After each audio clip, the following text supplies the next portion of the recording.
आता पाहूया दिवसभरातल्या टॉप 9 राजकीय बातम्या। महायुतीसोबत नाही तर काँग्रेससोबत जाण्याचा माझा विचार होता। कोल्हापुरातून छत्रपती शाहू महाराज यांच्या मागे उभा राहण्याची भूमिका संभाजीराजे छत्रपती यांच्याकडून स्पष्ट।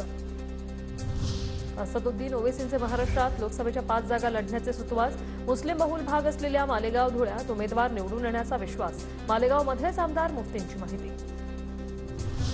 मला इंदापूर तालुक्यात फिरू न देण्याची धमकी। हर्षवर्धन पाटलांचं शिंदे फडणवीसांना पत्र।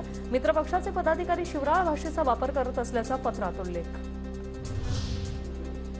एकनाथ शिंदे आमदार घेऊन गेल्यानंतर 2 आमदारांना गुवाहाटीत मारहाण। एअर हॉस्टेसवरही शिंदेच्या आमदारांकडून विनयभंग आणि अत्याचाराचा प्रयत्न। धाराशिवमधील निर्भय बनू सभेत असीम सरोदे यांचा गंभीर आरोप। हॉटेलमध्ये एक आमदार पळून गेले।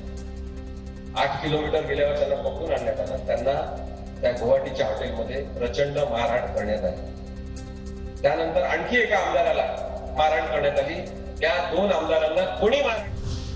असीम सरोदे यांनी केलेल्या आरोपांमध्ये तथ्य असू शकतं। सर्व आरोपांची कसून चौकशी झाली पाहिजे। ठाकरे गटाचे आमदार राजन साळवी यांची मागणी।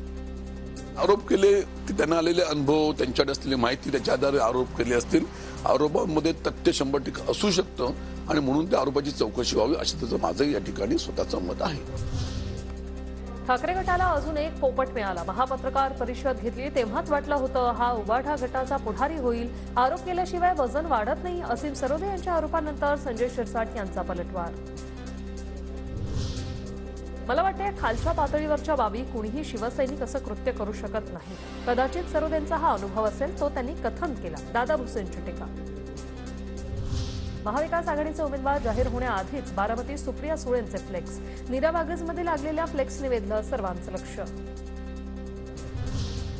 लहान मुलालाही माहिती अजून राज्यातील सीट जाहीर झाली नाही। जागावाटपाचा निर्णय झालेला नाही। बावनकुळेंचं उद्धव ठाकरेंच्या टीकेवर उत्तर।